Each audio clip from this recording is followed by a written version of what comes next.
Yeah.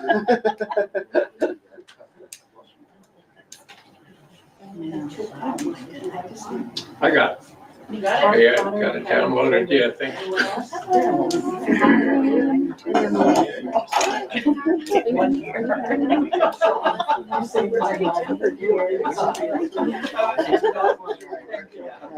Anyone else like to talk?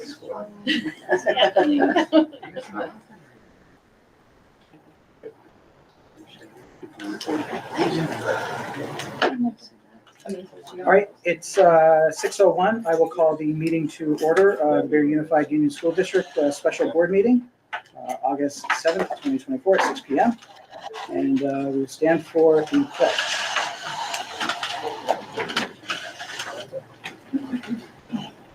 I pledge allegiance to the flag of the United States of America, And to the republic for which it stands, one nation, under God, indivisible, with liberty and justice for all. And we'll have our mindfulness moment.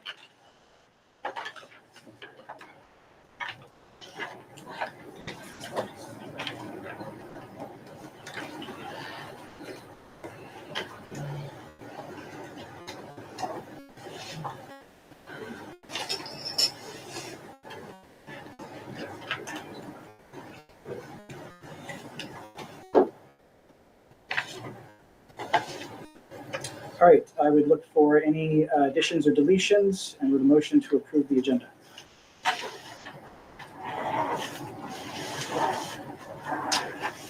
motion to approve. Second.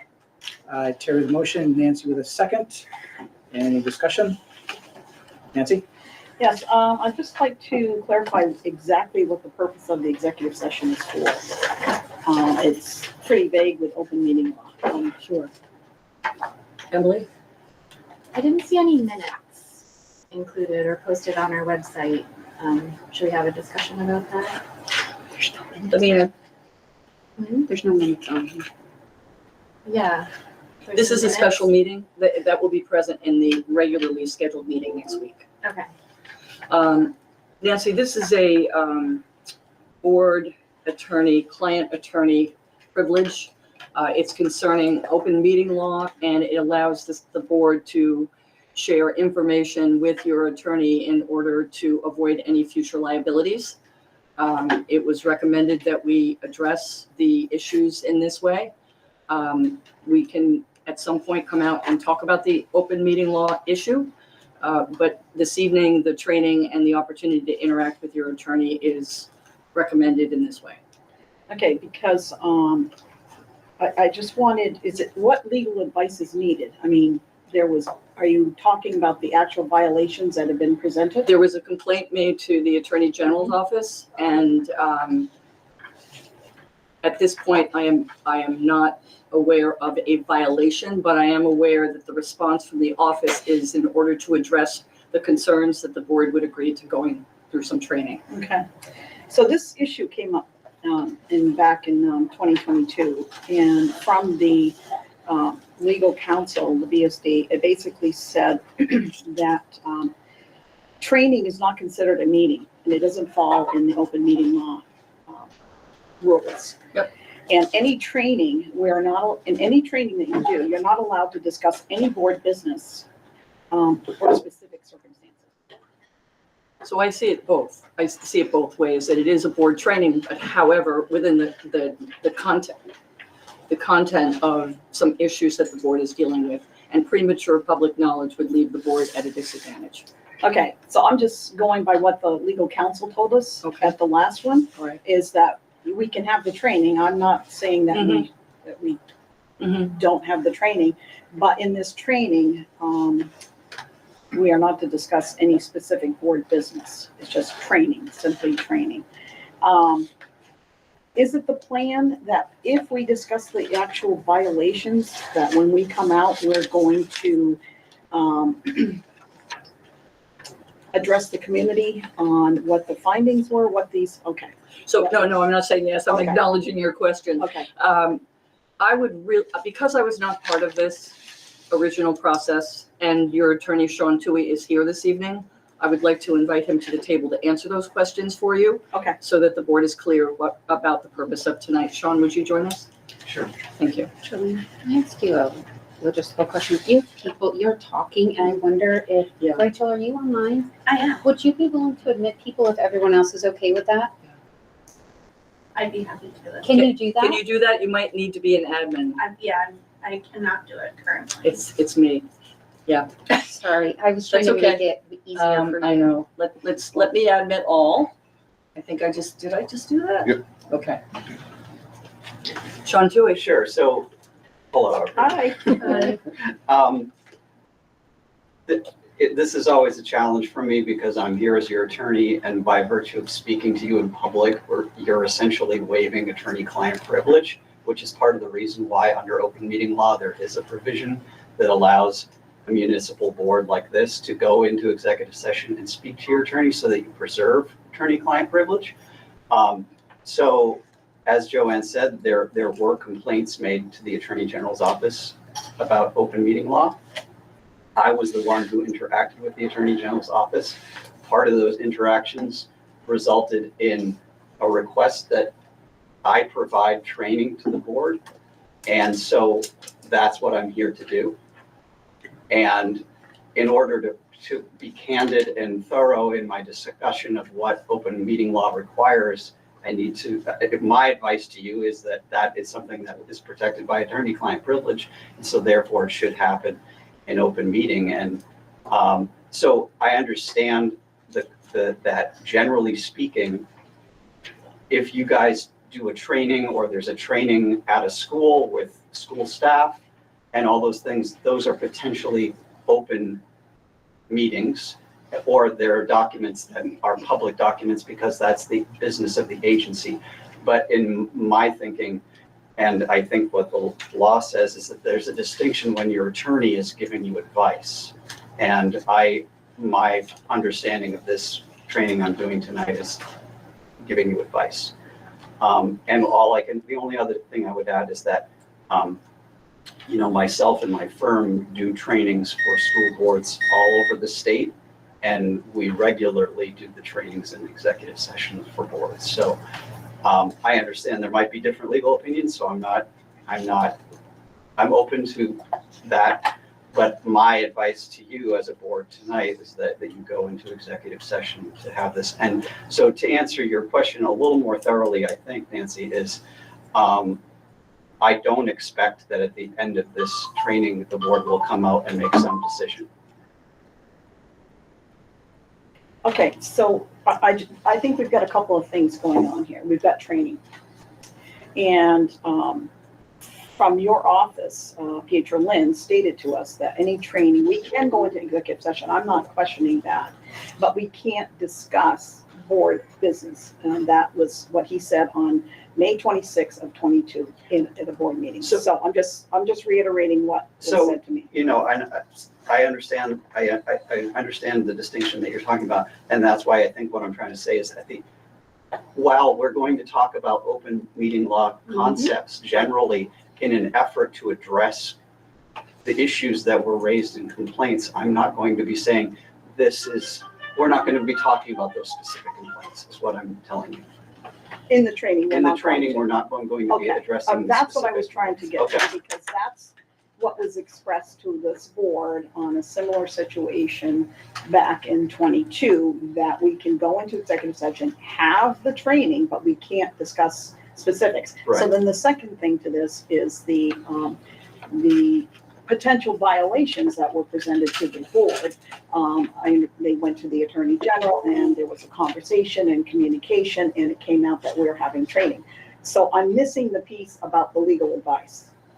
That's the piece that I'm missing. Well, the legal advice is how to avoid future complaints. And that's through training. Yes. Okay. All right, because Vermont statute, it clearly says everything should be done when you're discussing for transparency and for the community, should be done in open meeting as far as any violations when they're presented to the board. But we didn't seem to follow that process when it was presented. And also, if it's And then the decision has to be, according to what this Vermont statute says, needs to be discussed in open meeting. Right, so Okay. we're not going to be, or my understanding, I am not advising you about what to do about these complaints per se, and whether or not the violation was legitimate or not legitimate per se, in those exact examples that were provided to the Attorney General's office. That's not the point of my training. So I agree with what you said. The process that you've outlined under the open meeting law, the last section of it that deals with how you handle a complaint, that is not what we're doing tonight. So that is part of the reason why I also don't think this is something that needs to be done in public, because I believe it is attorney-client advice, which is privileged otherwise and falls outside of the vast majority of the work that the board does, which is done in public. Correct. Can we move this item up to the front of the agenda since Sean is here, so he doesn't have to stay here all night at his rate of pay? And not that I don't mind paying you, Sean, but I'd rather pay you and get you out of here if we could. We do that, we try and do that with any guest, so, Thank you. and that's part of what we're on, so. We're on the additions and Yes. deletions. Yes. So that's the only adjustment so far? Okay. And you made the motion, so Nancy, are you fine with that? Oh, Yes. All in favor? Aye. Opposed? Oh, Michael? Aye. Do we have to unmute him? Nope, I said aye. We turn it up a little. All right, so it is unanimous. I think it's on the. Any public comment? This is for items not on the agenda. Oh, there.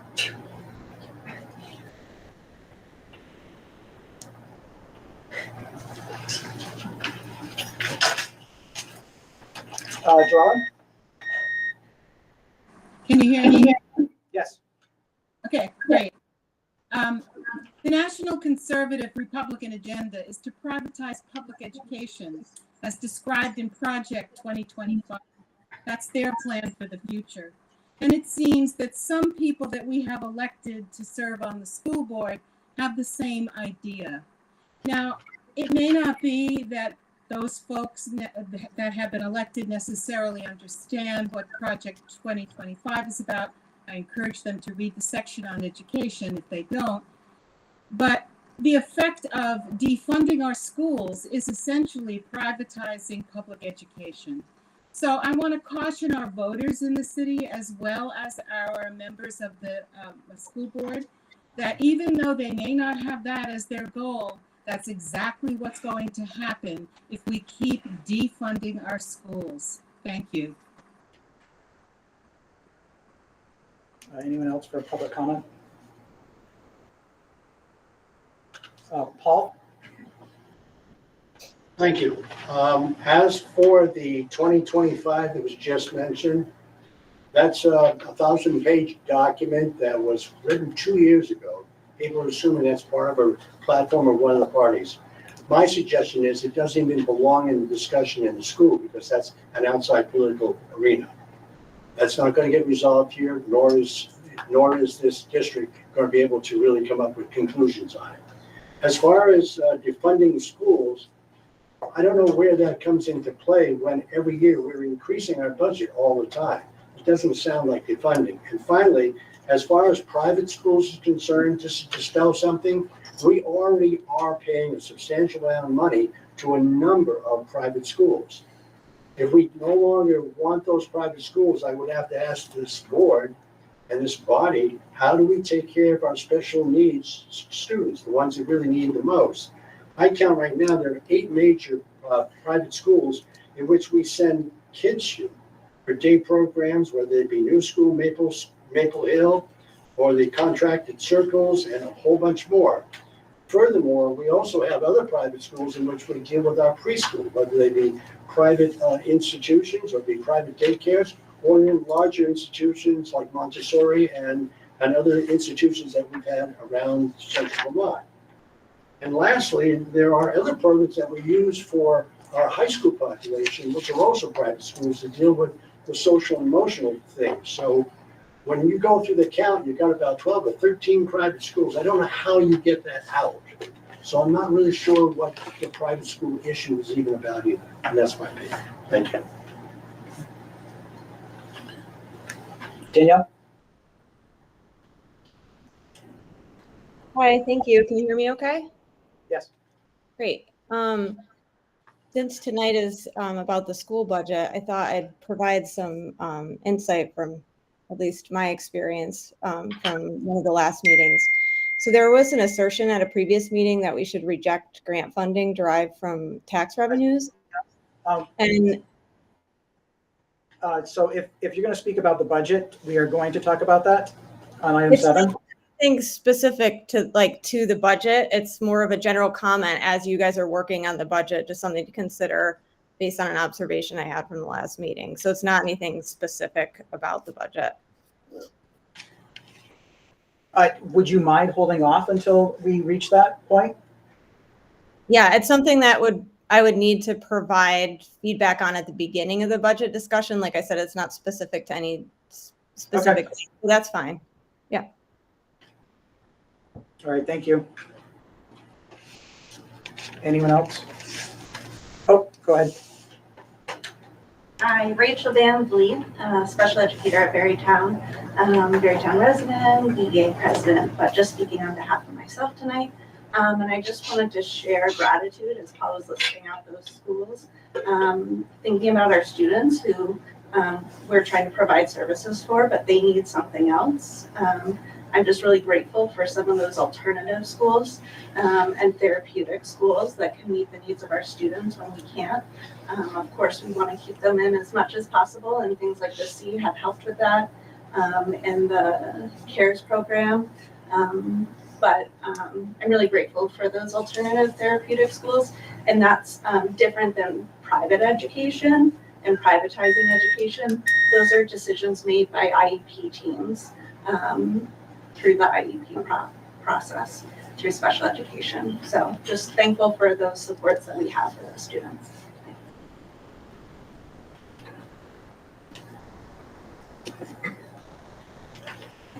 All right, student comments. I saw some students. Yes. Nothing? All right, thank you.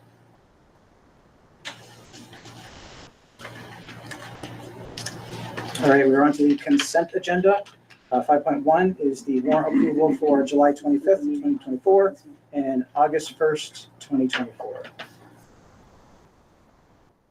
We can do the executive session. Yeah, first. Sorry, I did not bump that up. Well, we can, it's, okay. Or just get it done. You already started. I already started. Yep. It's pretty quick. Yep. Motion to approve the consent agenda. Second. Motion from Michael, seconded by Sonia. All in favor? Oh, any discussion? Sorry. Alice? No, nope. Sure. I do. I just was curious why Melody Frank and Jesse Shatner in the packet again. So my understanding is that when those two contracts were signed, they were not signed with board understanding, and we're trying to correct that. Okay, they were. So I hadn't heard back from anyone, so I went and looked. I dug out all the minutes and the videos and watched, and they were actually, they were included. So they were actually approved, so those can be dropped off. Thank you.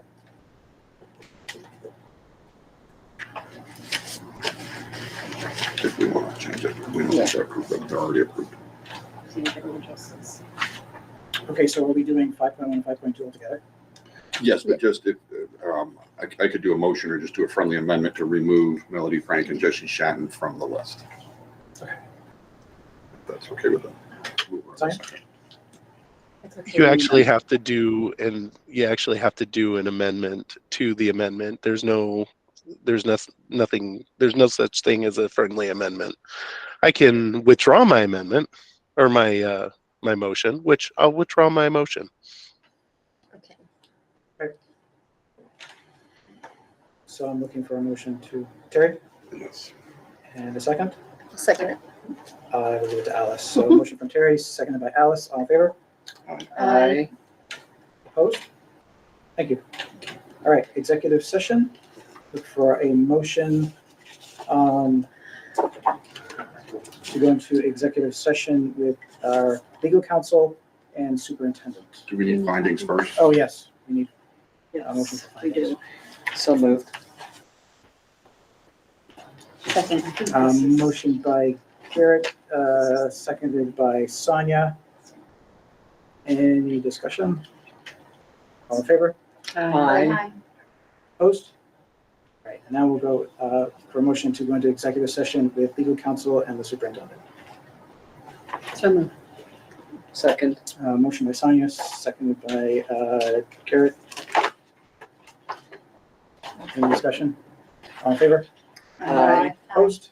All right, we're in Nay. executive. Oh, sorry, Michael. So you're gonna leave, the measure's gonna leave too, is he gonna call that? Just to, He can call or, yeah, we can call him on the can we phone. do that?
Since everybody's in the waiting room, might want to let everyone know that this is going to be an hour-long training.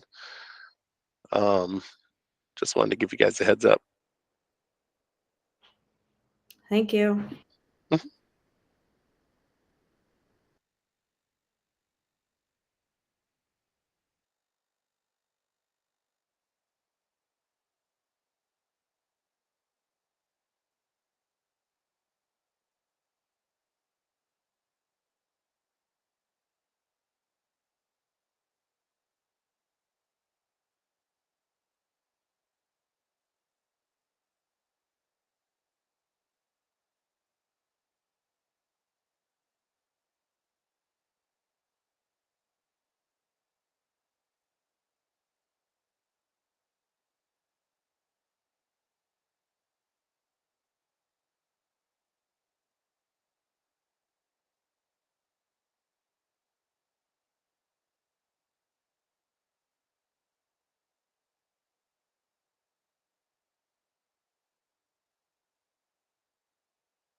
Okay.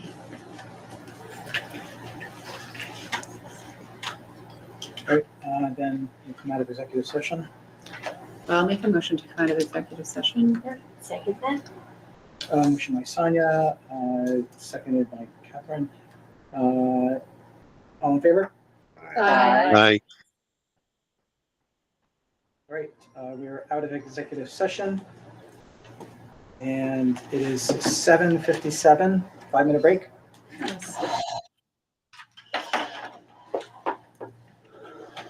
Should we mute that while we're? Yeah.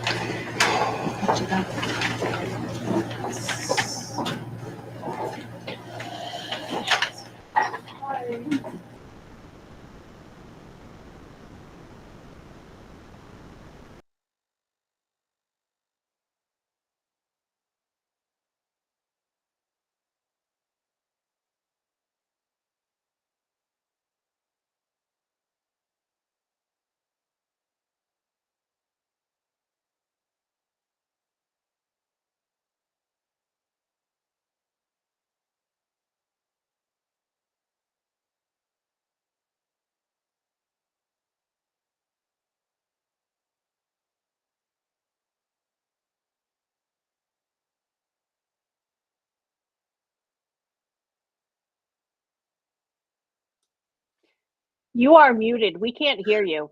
We're on a break, a 5-minute break, because we just came out of executive session. There, that's the reason why it's mute. No business is going on.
Let's see here. All right, we'll try that again. It's 8:02. We are back in session under current business 7.1 FY25 budget discussion.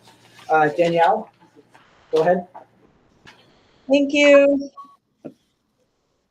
At the July 24th meeting during the discussion about the food ban, it was suggested that we reject grant funding from tax revenues. And I do believe this is a misuse of the school board's focus, which shouldn't be a platform to protest tax-funded education grants. I think this position appears to be driven by political opposition to using tax dollars for education. And I think it's the school board's responsibility to seek and accept all legitimate funding opportunities. And these tax-funded education grants have already been approved.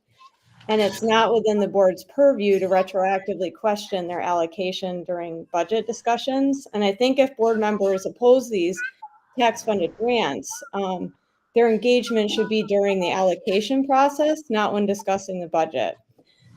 So I think the school board's goal must be to ensure an informed community free from political agendas working towards the long-term benefits of a well-funded school system. I think if we fail to acknowledge the need for increased funding to match the rising costs, we are effectively asking our students, teachers, and our community to sacrifice quality education. And lastly, we need alternative solutions to ensure affordability for those with limited means without compromising the school budget. I don't think this is about reducing the budget to the detriment of our educational standards, but about structuring funding mechanisms so that everyone can contribute according to their needs. So I hope you'll consider this in the budget discussion. Thank you.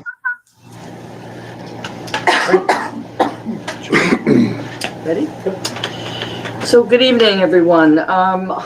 We determined that September 17th will need to be the revote date because both the city clerks and the Barry Auditorium are not available on the dates that the board asked me to research. So at least that's one idea that we have, that's one focus. So thinking about the process from this point forward, we will be meeting on August 14th. We have also created a special meeting on the 21st and the 28th. So in the event that the board needed 3 more sessions to discuss the budget, we have the opportunity to do so and warn the budget for a vote on September 17th. So last meeting, I heard from each of the board members, and you provided me with guidance and your thinking around where we should go in the next step. There seems to be 2 schools of thought. One was to present the same budget back to the voters, and the other was to continue with the reductions to a 6.5% increase over the current year, over the last year. As you know, you went through 3 different votes, and I feel in looking at those votes, you got a little bit closer. However, there was still a decision not to accept the school board's recommendation.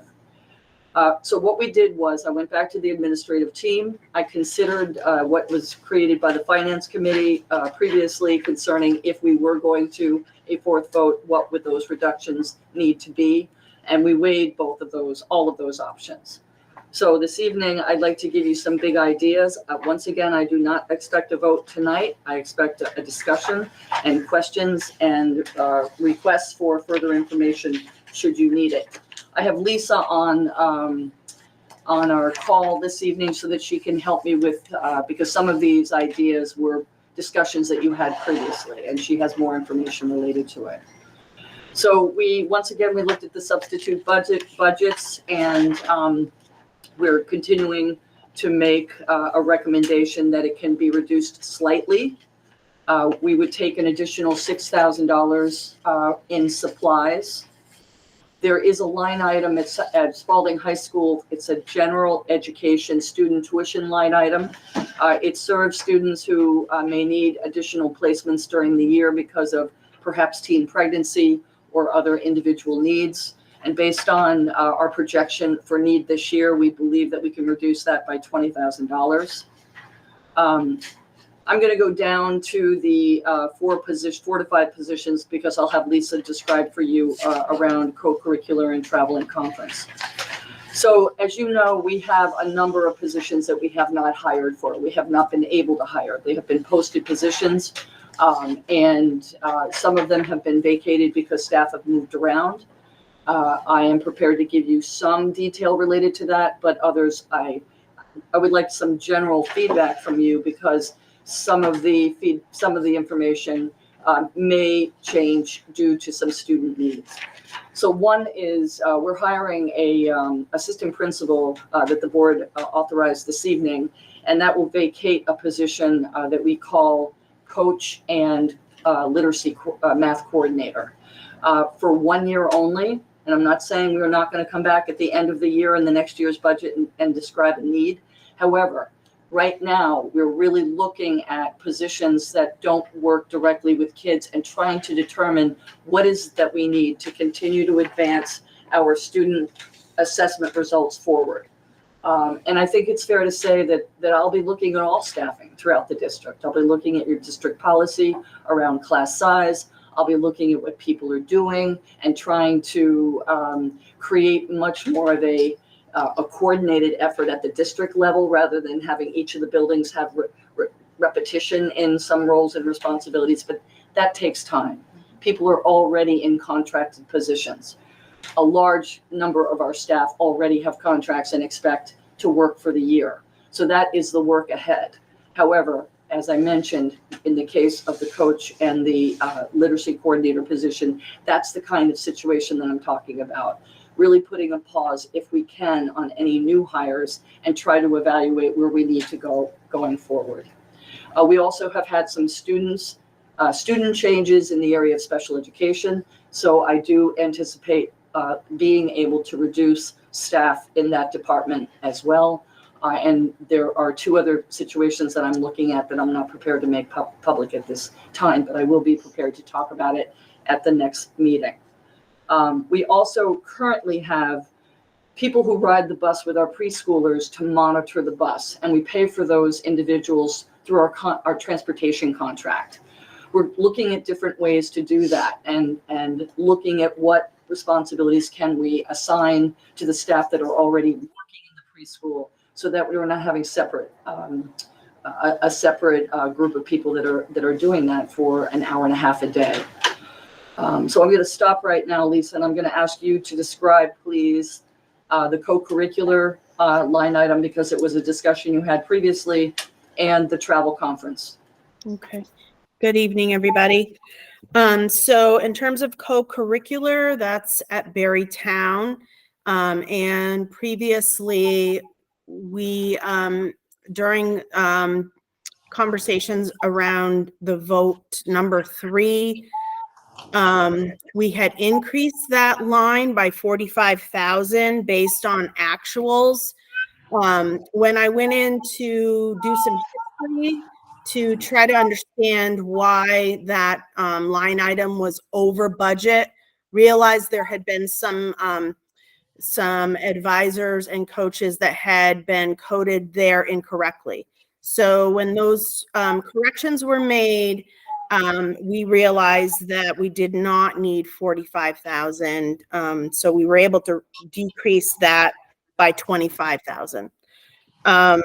And then in terms of the travel and conference, during the second vote, we were looking, obviously, we're always looking for things that won't impact our students. And so travel and conference was one of the areas. We completely took all of the travel and conference lines out, zeroed those out for a total of $62,100. Realizing that that's not reality, we obviously have to reimburse employees who, use their own vehicles, and so reimbursement for mileage and things like that. We reduced that by 50,000 rather than the total 62,100. So that left us with 12,100 to distribute throughout the budget. So to date, in vote 2 and 3, we have made reductions in the amount of $1,194,088.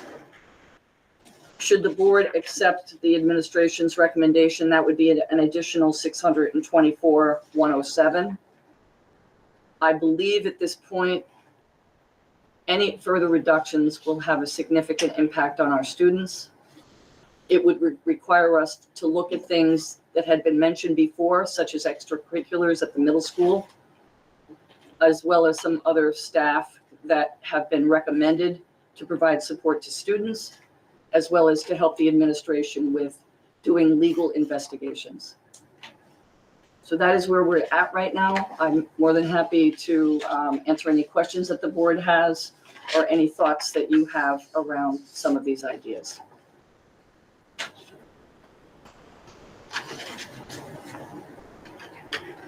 Ellen? I would just like to ask a couple clarifying questions about the percentages that we're looking at in this third column on the tax rate calculation. Just because there's been so much concern and talk statewide about a 14% tax increase. So I'd really like to understand what the percentage increase this proposed budget represents to our taxes. And it looks like, correct me if I'm wrong, please, Lisa. This budget represents a 1.36 tax rate increase for Berry City and a 3.49% tax rate increase to Berry Town. Correct. That's So correct. both well below any 14% number. Correct. And what is the difference? I'm so sorry, I'm going to keep going if that's okay. Please. Okay. We're looking at the general fund expense variance increase of 7.95, but our education spending is 3.73% of an increase. Can you give a little bit of clarity about that? Lisa? Sure. So the education spending is simply your expenses less your revenues. And the education spending is what you pay tax on. So what we're asking, oh, I'm so sorry to interrupt you. So what we're asking voters to approve really is this 41,125,402. Yes. Okay, and that will represent a 3.73 increase from last year. Yes. Still well below any 14%. Thank you. Tanya? I have a couple of questions as long as we're looking at the tax rate calculation. I want to draw attention to the tax rate last year, the tax rate, not the adjusted tax rate after CLA, but the tax rate based on our education spending and our equalized pupil long-term weighted average daily membership gets us to a tax rate. Last year's tax rate was 1.164 and this year's tax rate is 1.122. So the only increase that we are seeing is based solely 100% on the CLA, and that we have basically adjusted our budget to account for the increase based on the CLA. Is that correct? Yes. Okay. My next question is about I just want to clarify the travel and conference. So you had originally zeroed everything out. When we went line by line, everything was zeroed out. And you're saying that the total amount that those lines originally represented were 62,000? And now you're saying? Yes. Okay, so now you're saying you're going to reduce that by 50,000? You're going to add it back in basically? No, so we are, it was added back in vote 3. When we went line by line, we made a change and went back to the board for vote number 3, to add those travel and conference lines back in. The administration in this version, vote 4, is saying we can reduce that 62,100 by 50,000 and have a remaining 12,100 in the budget now. Okay. Okay, and then my last question is, Joanne, you indicated that any further reductions will significantly impact our students, but my concern is that eliminating a coaching position and a literacy coordinator position, as well as assigning pre-K staff to transportation, is going to affect students. Is that not directly, but will it impact students? Yeah, let me explain the curriculum coach position. It is not uncommon for the curriculum director to play the role of coordinator. And so I feel comfortable for this year testing this out and having her play that role of coordinating curriculum while we have the other math person. I'm sorry, this is math. She's, I'm sorry, I mixed that up. We still have a literacy coordinator coach. The director of curriculum will take the math curriculum coordinator portion of that.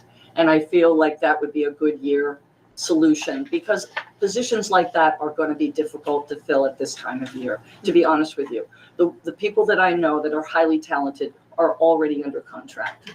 It would be different if we're continuing to look. We're still optimistic about finding some teachers for some positions.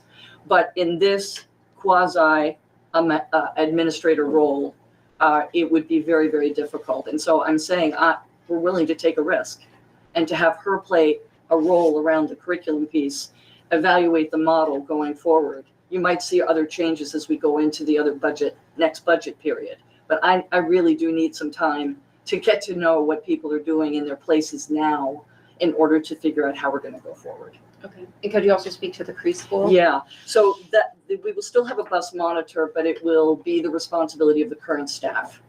They will be riding the buses with the kids and from both those programs. And we feel that we can provide the level of support without having a separate monitor that we're paying very expensive money through the transportation company. Okay.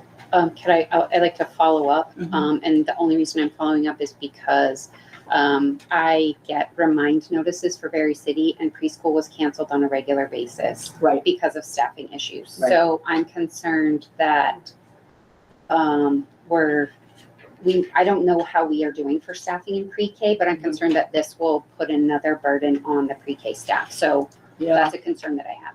Thank you. Let me research that some more and come back to you next week when we have another budget discussion. Okay. Thank you. Michael? All right. So looking at the tax rate, last year it was 1.164, and this year it's going to be 1.122.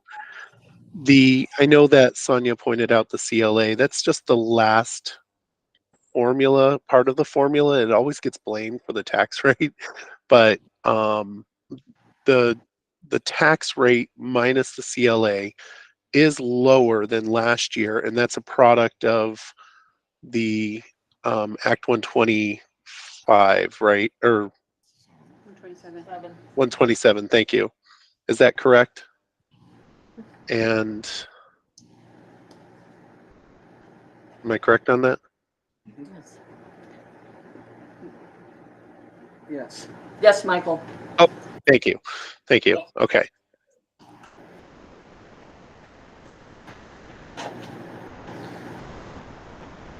Anything else, Michael? Nope. Terry? I don't have any questions. I got some comments, and then when we get into some numbers, we can have some suggestions later. But I appreciate the reductions, Joanne. Awesome, thank you. But I think there's some variables that can't be ignored that we have to be cognizant of. Nobody wants to affect the students for sure. But we have to be cognizant that our voters have said 3 times very clearly, no, we want lower, and which you've delivered that, but is it enough? As Mr. Booton just, Director Booton just pointed out, that tax rate includes a 3-cent discount from the state of Vermont. We may not have that next year, right? So the best way to think about some of these things is they're digging a big old hole for us to start with next year. So if the state doesn't come back with that 3 cents next year, guess where that 3 cents goes? Directly to us. Same thing with tax stabilization. So generally in our budgets, we have had annually about $700,000 of tax stabilization. So in this budget, we've got almost 1.4 million. It's almost double of tax stabilization. So what is that? What does that do? Well, that buys down the tax rate essentially, right? So same deal again, though. If we don't have duplicate funds next year, that is money that's going to be made up where? By the taxpayers, right? That's got to come from somewhere. So if we can't duplicate those funds next year, that 1.4, in addition to the 3-cent discount, creates a big old hole that we're going to start next year's budget with. We're going to start negative next year and have to make those up. So that's going to, those could potentially dramatically increase what happens in FY26. We can't ignore what's happened recently here with the flooding. Last year, Barrie City's grand list took a big hit, had a lot of reductions because of flooding. Well, we just had that happen again, and the indications are that there's going to be another large impact to Barrie City's grand list. Okay, how does that impact? Well, if the grand list or the tax base shrinks, that means there's less people paying taxes. The bills are still the same, so what does that mean for those folks? Those folks that are still paying are going to pay more. Okay, that's the reality. There's also the Barrie City reappraisal, and I'm not sure Michael could clarify, but it's scheduled, I believe, for 26, but we don't know what the impact of that's going to be. And in addition to the Barrie City reappraisal, Barrytown does not have one scheduled, and Barrytown's CLA has been dropping. So we know a dropping CLA pushes tax rates up for ed funding. Okay, so something else that we need to be aware of. Student enrollment is decreasing. Right, that's something that we are seeing. It's a trend across the state. It's a trend across the whole country. Student enrollment is decreasing. At what point do we leverage those decreases to reduce expenses as well? And then lastly, with Act 127, which again, Director Booton mentioned, I have no doubt the Vermont legislature is going to tackle education funding and weighting again in this next session. We have no idea where that's going to land. And that has a direct impact on tax rates, expenses, ed funding. So there's a whole bunch of variables that we can't ignore, right? Nobody wants to affect students for sure, but these things aren't anything other than reality. These are the reality that we're faced with. It's not great. It's not good news, and it's not something that I'm looking forward to, but these are things that we have to be aware of. Thank you. Nancy? Yeah, I've got some items, but I would just like to say this. With this budget failing 3 times, our community has clearly expressed its concerns. And I'm hoping as a board that we can all rally together behind a budget we can collectively support. Some have suggested that the repeated failures of the budget are an effort to defund our students' education, accompanied by misinformation and a lack of policy. I find these implications irresponsible and unfair, and especially towards our students' education. All budget information has been available on the website, and the details have been shared over the past 6 months. It is perplexing that despite spending nearly $69 million on education in 2023 and 24, there are accusations of defunding and misinformation. Voting against a budget does not equate to a lack of value for education. These statements are divisive and distorted perspectives. And my approach to any budget involves reviewing prior year expenditures and adjusting any overages and underspending by reallocating and reducing spending. And I've got a list of things that we need to look at. I don't know if you want me to continue or just, okay. I had asked in the past to have all of our programs looked at and to compare the outcomes, with the results that we were expecting. One thing that I think is going to be very, very important is getting a comprehensive report of all capital expenditures, including projects, large equipment purchases, tools, and anything that the needs of the facilities, which I don't think we've even received in the last 3 budget proposals. If we have, I haven't been shared that information. Assessing the needs of our curriculum program, taking a review of that. One thing that I don't think we've ever talked about, if we have, or maybe you do with the principals, is projecting student enrollment for each class, reviewing each subject, and determining the number of teachers needed. And I think I had sent an email asking, about the positions and the listing of open and needed positions. Let's see. I think I commented prior, there were 75 students that left Spalding High School for whatever reason. I don't know if anybody's done any research on how that's impacting the budget, but I think that's maybe what you are looking at. Yeah. We're spending around $4 million, and correct me on that, Lisa, if I'm out of a line in stating that, on transportation with no busing to our high school. Has a thorough review been done? I know it's a contract for the busing, but I see a lot of vehicle usage in the warrants, getting students to and from, and our C program.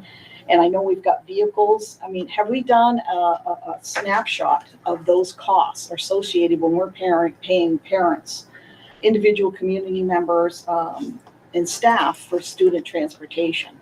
I'd like to have a look at that to see what those expenses amount to.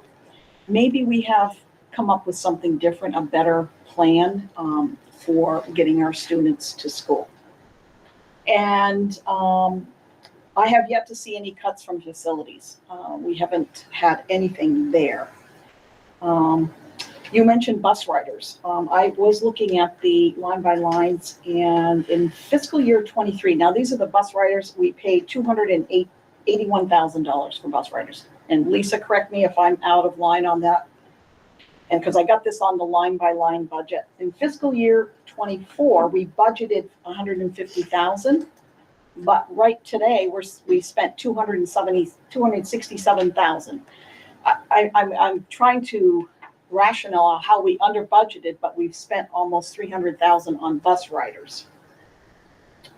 The special education program, I think that goes to the program of looking at it, making sure we're meeting all the needs of the students, and then some of the reductions that I have listed is $15,000 for cell phone reimbursement. That was initially started in COVID. We have moved past COVID, and I think there's a savings there. Also, I had asked for supporting information to justify the $60,000 in custodial overtime. And I have yet to get the supporting documentation to justify why we're requesting $60,000 in overtime. Also, I think this is an ongoing conversation about the SRO at Spalding High School. We did budget $50,000 to put back in, but it's been taken out, and there's an ongoing discussion, and I would like to entertain supporting that if we can. And I think conversations need to have with the police departments, coordination. Yes. Is it available, so on and so on. Yep. And then I think it was mentioned at the last meeting there's $350,000 set aside for the CARES program. And I think it was mentioned to look at that as a possible reduction in the increase that we're requesting. And that's what I call, this is reductions in the increase that we're asking for. I would like to know more about, I think with the CARES program, I think it was stated there was some staff. I don't know if that's going to affect what you're looking at. Mm-hmm. I just think we need more information on that. So, thank you. Thank you. Any other board members? Yeah. Alice? One of the things that concerns me and the folks that I talk to is that we have looked at these numbers till we're almost blind with them. And we have a grasp of what they're talking about. The general public really doesn't have that grasp. And that's not in any way to be a negative connotation. It's just that they don't work with it, so they don't know.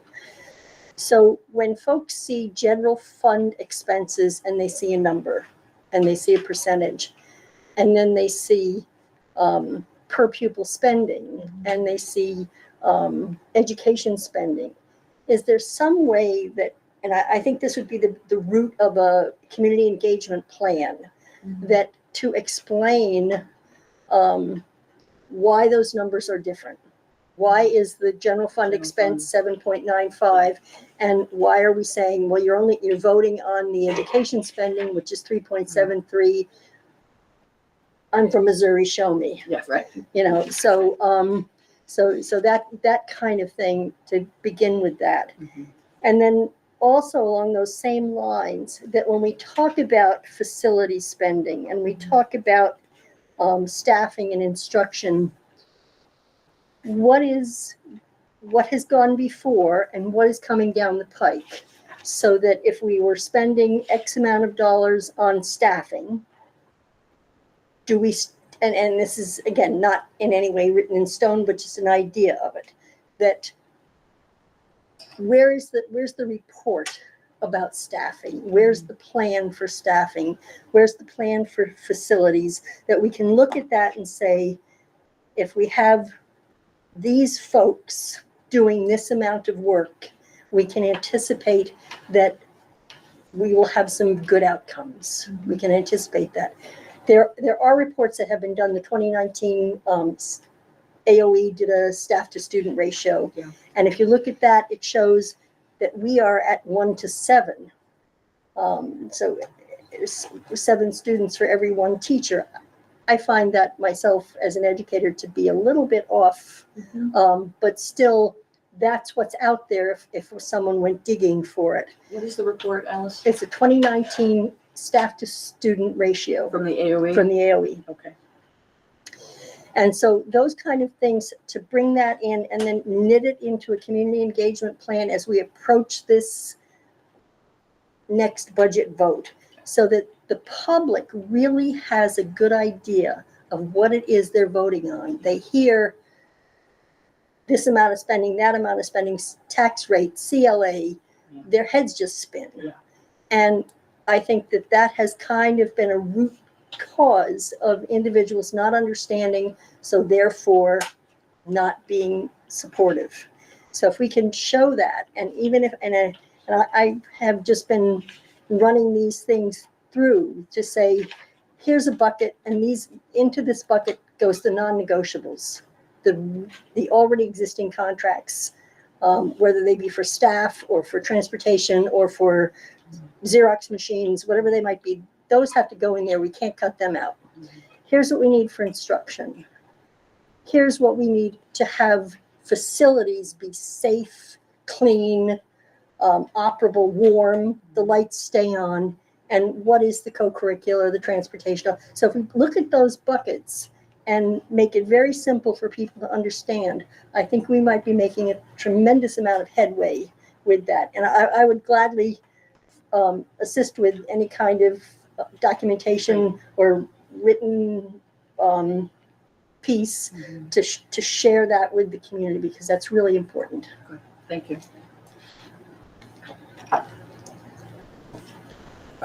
We'll finish up, make sure all board members get to speak before we hit the second round. Garrett? Catherine? Yeah, I would just like to put a few notes in, and that is, I think we have to be brave enough to address the spending. And it's not something that's fun to do. It's not something that we like to do, but that's what I'm hearing from the voters, is that it's not even so much the taxes, it's the spending. And where is the money going? And where is it exactly? A lot of the things that I see are very vague. There's,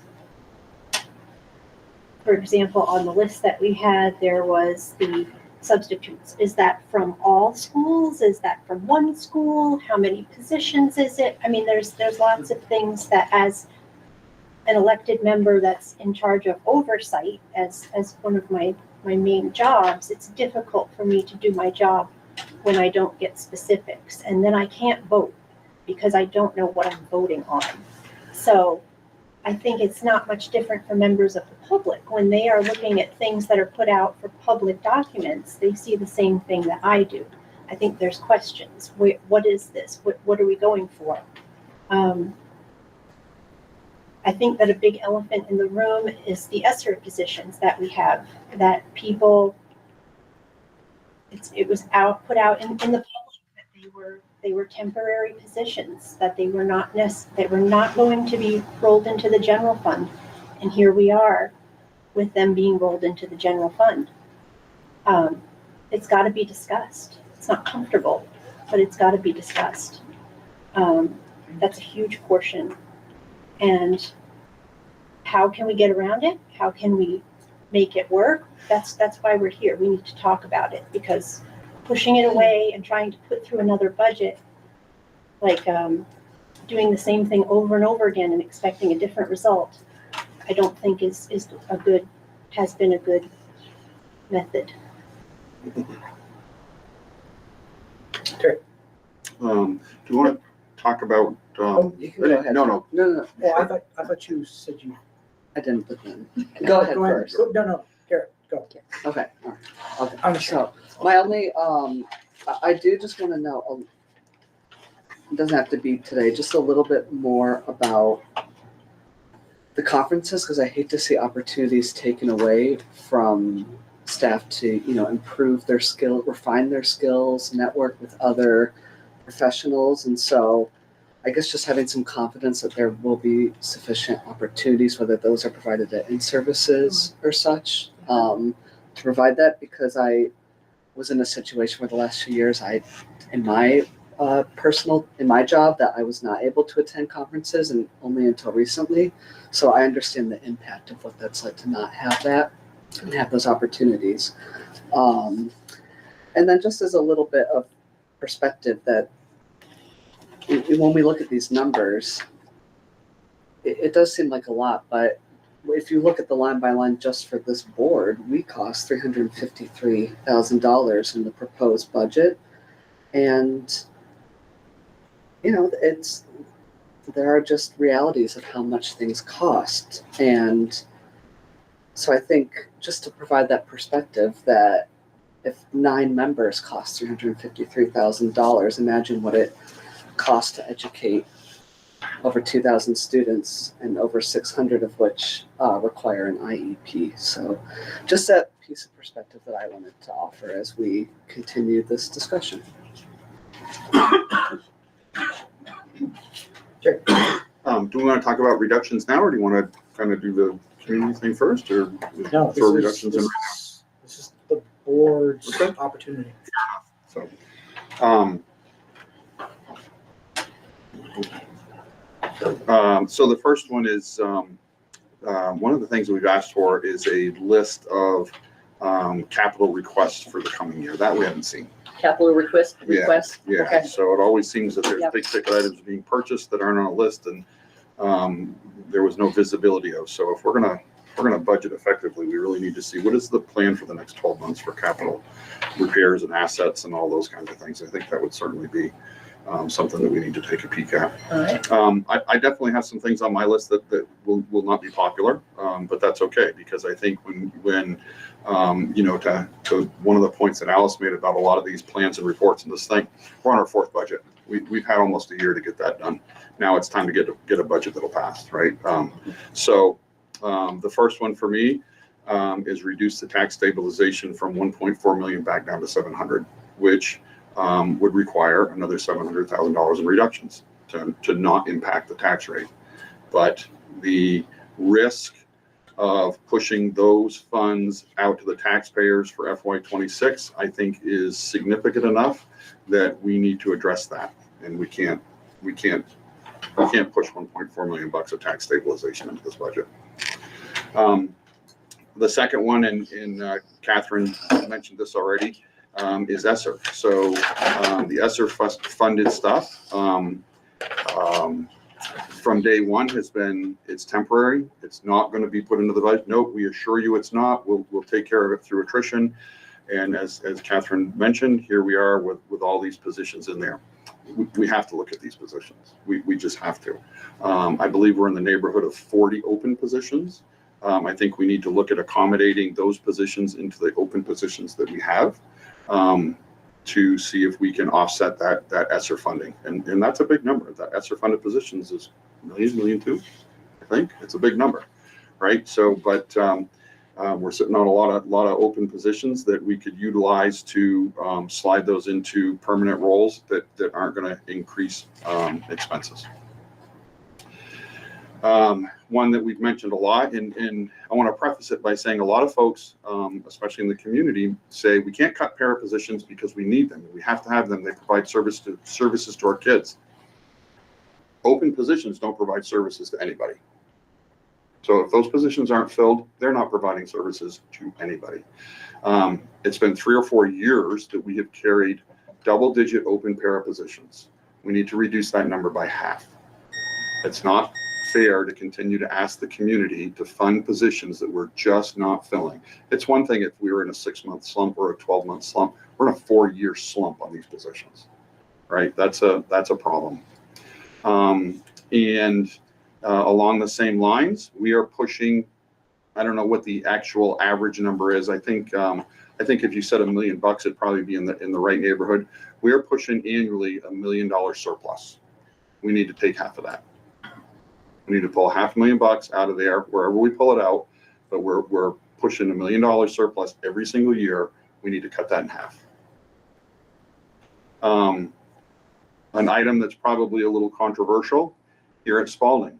All of our buildings, with the exception of the C building, have 1 principal and 2 assistant principals. Our 2 elementary schools have 800 plus students in them. This building, is my understanding, is around 400. Why do we have 3 principals here? We need to move the model at Spalding from 1 principal to 2 assistant principals to 1 principal and 1 assistant principal. That with half the students that are in the other buildings. From an equity standpoint, that's not fair to our elementary schools, right? Those staff are clearly dealing with double the students. A big one that we're not going to deal with here in this budget, but it is absolutely something that should be on our minds. The C program.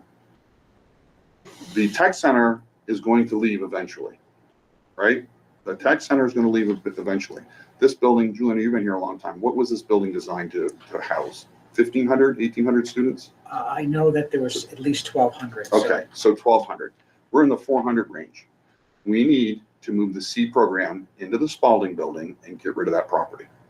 That would save this district a tremendous amount of money. And with the tech center leaving, we will have the space. We will absolutely have the space. And if we don't do something with the space, our communities are going to have to absorb the cost of that wing, right? Right now, the cost of that wing is all paid for by the tech center. However, when they leave, if we don't have a tenant to move in there or a use for it, we absorb that additional cost, right? So there's another one of those factors that we need to talk about. So a couple that I have that are not intended to be inflammatory, but I would reduce the director of facilities position in the district. We have facility leads in each building with principals that know their buildings and handle the day-to-day operation and things that happen in their buildings. I think that is a position, if I was going to choose between positional cuts that affect students and other positional cuts that don't, that's one that I think we can do without. Or, and this one is, from the world that I come from, when you have to make decisions, you got to think outside of the box. This is my personal opinion, when I perceive some of the directors that we have, facility, IT, HR, I think of those as administratively support positions. I don't think of those as director level positions. I think we, either reduce the director of facilities position or reduce those 3 director positions to administrative positions aligned underneath the business manager. Those to me are support positions and are not director level positions. Let me get the rest of the list. Okay.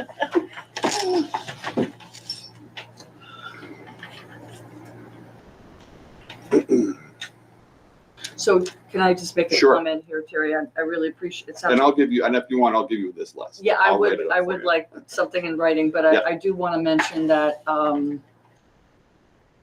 it really is my full intent to look at all staffing. Absolutely, absolutely. And we have many of the positions you were talking about already under contract. Mhm.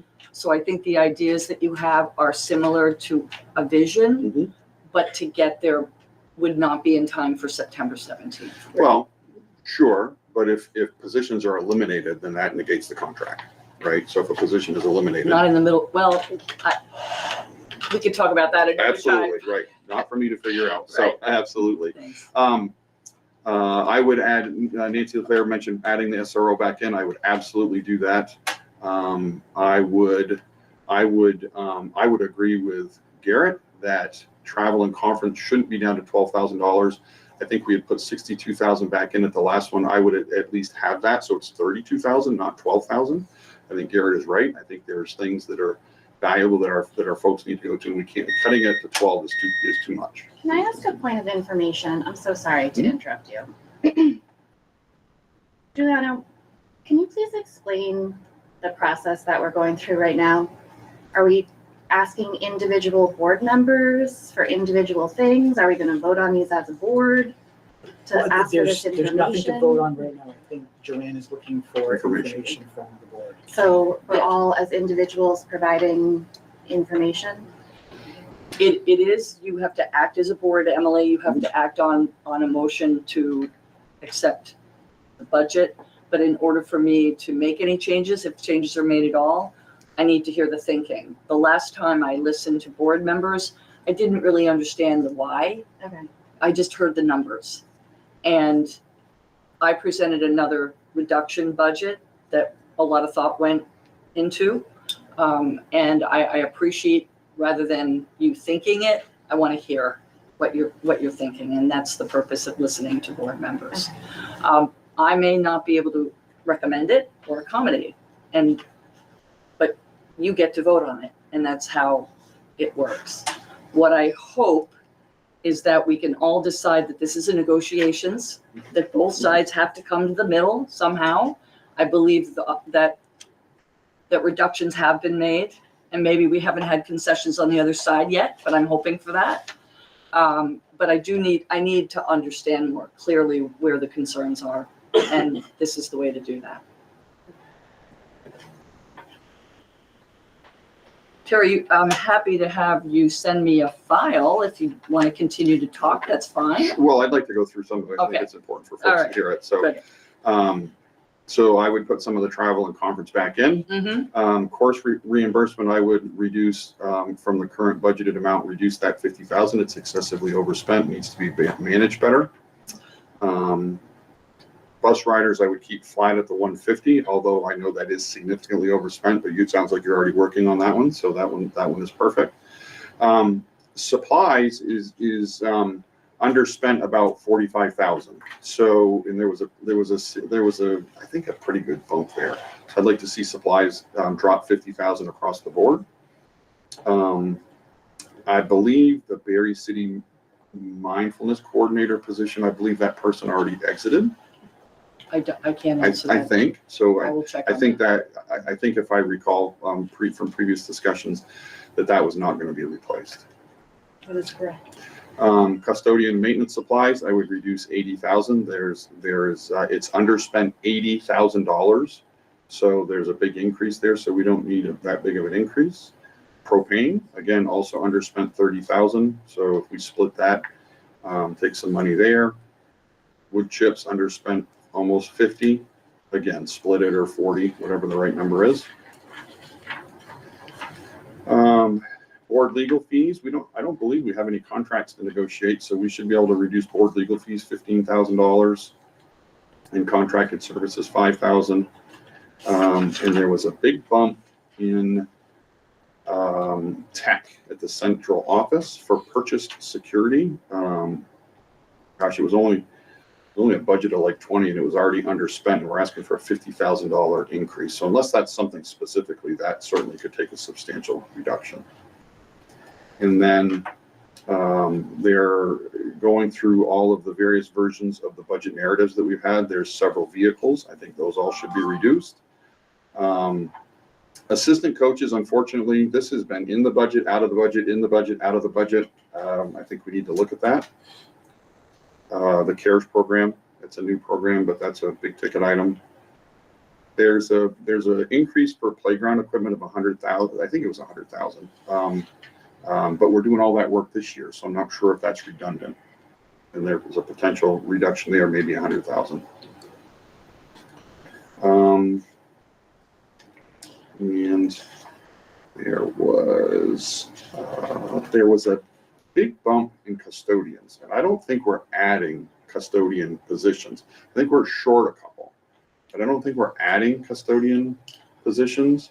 And there was like a $270,000 bump in that line, all those lines combined. So there's something there. That's either adding positions, which we haven't discussed, or something. I know 60 of it is the overtime increase, which I don't think is justified. I'd rather see increase a staff member, which would reduce overtime, which would be cheaper hours. So, but anyway, so there's a list. I will put that together for you. Good. Yep. Thank you. Michael? Yeah, I just want to speak about the SRO position in Spalding. I absolutely support having it in there. But the problem and the reason why I supported removing it was because the city is chronically understaffed for the police. It's a problem within the state of Vermont in general. And that's the only reason why I supported removing it from the budget when we did our first initial cuts back in, I think it was March, I believe. Joanne, when you come back next week, next week, will you have a list of cuts that we will be able to systemically go through and make motions on to remove them or what have you? I will have a response to the board's feedback to me this evening. I can't predict what that's going to look like because I work with the administrative team and the directors to answer the questions. I don't expect that you are going to take my suggestions line by line. I think what I will ask at some point in the next 3 meetings is that the board vote on a budget. Okay. And I have to point it out because we're talking about, cost of education, that the cost of education would be far easier to handle in our district if we actually merged our schools the way that they should be merged, which includes classroom sizes. All of that is something that, we really have to think about if we're actually concerned about the tax rate in our community. We need to really move forward on that. But thank you so very much for putting this budget together. Very happy. Any other board members before I move on to the public? Catherine. Lots of hands up. Just right down the line. Okay. I just wanted to say too that in keeping an eye on where we are right now, this is my first year, Garrett's first year. So, but I'm hearing that this is around the time when we normally start doing the budget for next year. So in keeping that in mind, as we get this one taken care of, the next one that's coming down, we're looking at, I saw an article in the paper about rising healthcare costs again of 20 to 24%. These things all wrap into our budget.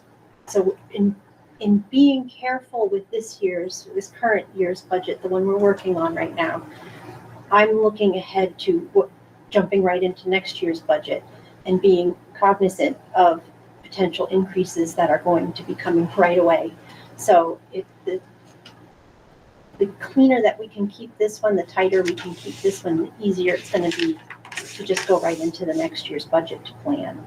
And I would also like to suggest maybe revising our purchasing policies to consolidate those, because I think there's a big savings to be had in that. In looking at the budget, there's many redundant lines for each different school, and I think that with a coordinated effort that could save a lot. It's the Costco effect. So, are you saying to do like an RFP for supplies that are common amongst the buildings? Yes. And that's it. That's it. I had some further questions about these reductions. And I sent an email that was kind of vague. So, and Katie brought it up. The 63,000 for substitutes, is that at one school versus another school? No, it is a combination of the K-8 and the high school. So it's all schools? It is Berrytown and Spalding High School. Okay, so, because it would be great to have that detail, because we ran into issues about the budget and the percentage that went to each school for, and that was some of the issue. So, and then supplies, is that coming out of one school versus? High school. That's Spalding as well, okay. The general ed student tuition, I think you said that was? High school. High school. Okay. And co-curricular explained that. And the 4 to 5 positions, I'm still not clear. It has not, it's not been. You're made still public working yet, on that? yes. Okay, excellent, thank you. In the transportation, that was the bus. That was Pre-K. Pre-K. Okay. And then the other thing that it's going to be very, very important, and in reviewing the warrants, we are continuously seeing large purchases by facilities, projects, building, whatever. If we could really get that plan and those expenses, and so we can see them so that we're not blindsided by large ticket items that are coming across, and we're all sitting here. So what's going on? What happened? And why are we spending this kind of money? And then, let's see, I think that's it. Thank you. Yep. Alice. In our planning and looking forward, I'm just going to refute Mr. Reel for a minute. This past legislative session, there was something called the Board of Cooperative Educational Services bill that was passed in the legislature and signed by the governor, which allows for schools to come together in regional areas and work together. Mm-hmm. I think as we look at our space, 8,400 square feet, which we will be reabsorbing from the Career Center, I think it's a good idea to look at the C program coming back into the Spalding High School, so we have a program that is in gear with IDEA, rather than a separate but equal, but a truly integrated program. And then we would have that building, and we may look for something which could be a revenue generating piece through that building. My ideal program for it would be to turn it into a preschool center, and then we could share with surrounding districts to have a cooperative preschool. And because I think that's important, that we serve all levels from pre-K all the way through to graduating seniors. And the other piece that I have thought long and hard about and kind of held my tongue, but now I'm going to put it out there. On the course reimbursement, that is a very huge piece, and I'm in favor of teachers constantly increasing their knowledge. But I would see it as a staggered, so that if we have individuals who need licensing, that they would get first dibs. Individuals who may be conducting a master's program, they would be on the list.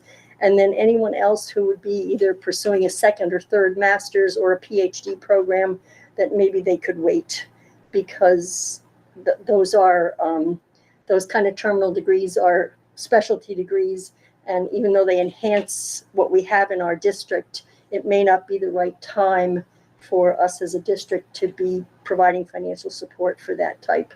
If people already have their licensing and they're doing a fine job, that maybe that could be something they might want to pursue on their own. So some of the items are collective bargaining agreement items, and that would be one of them. And that would not be something that I could unilaterally make reductions in. Right. But something to be looked at as far as this whole planning. If we're looking at a facilities plan, we're looking at a spending plan and an instruction plan. Where does that fit in to our needs to serve students?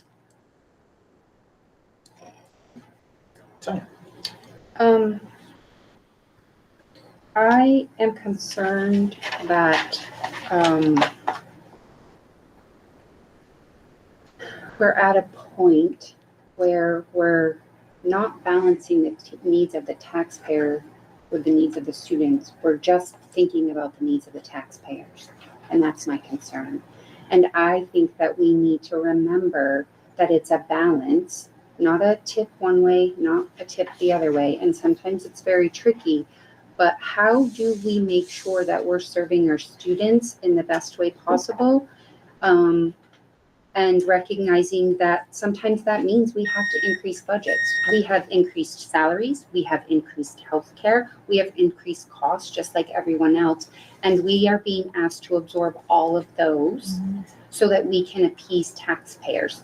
I understand that's part of our job, but I think we also have to remember part of our job is doing what's best for students. Garrett? Yeah, and so a couple things. Something just to add on to that is that sometimes investing in the schools can provide a benefit to taxpayers. I think what we do for our meals, providing students meals, actually saves costs for some families compared to the tax burden. But I just have a few considerations about, as we discuss facilities, and that is that we have buildings in really good shape. I think it's something that you noted during your interview, and our reports are good. You know, I look at the central office, which is a really old building. It's from 1908 or something. I believe the same year the library opened, and it's just remarkable how well that has been maintained, and that maintaining is cheaper than fixing big problems in the long run. And in the age of flooding, it's important for us to make our buildings more resilient. And just to consider that we may have a legal obligation to provide certain standards for our students. So those are just some considerations I wanted to put out there as we continue the discussion.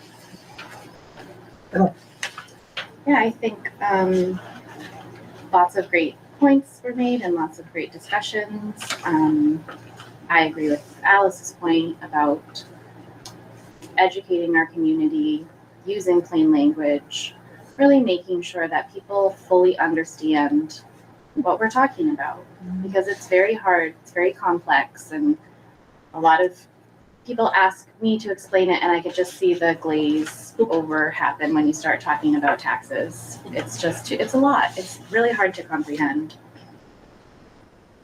So community engagement and education should definitely be part of our budget plan going forward. Talking about Act 127, this district tax rate, that tax discount will be available to us for the next 5 years. I think the first 3 years is 3 cents and then it tapers off. And that's designed to help us build tax capacity as we transition out of the discount. So we'll start being in a position where we're growing our tax base. The CLA in Berry City is going to change in the next couple of years to be 100%. That will take a huge tax burden off the taxpayers. I would love to ask our Berry Town Select Board to consider a reappraisal and say that would really reduce the burden of taxes going forward. So I think community engagement, community outreach is still very important. Next meeting, I will bring back to the board some open house dates and ways in which we can reach out to parents and the events that are happening in school. I think I mentioned before, we're also going to the Courier Park Music in the Park in September. And I think that would also be, hopefully weather permitting, that would give us an opportunity to reach out to folks as well. Darby, you had your hand up. Do you still want to say something?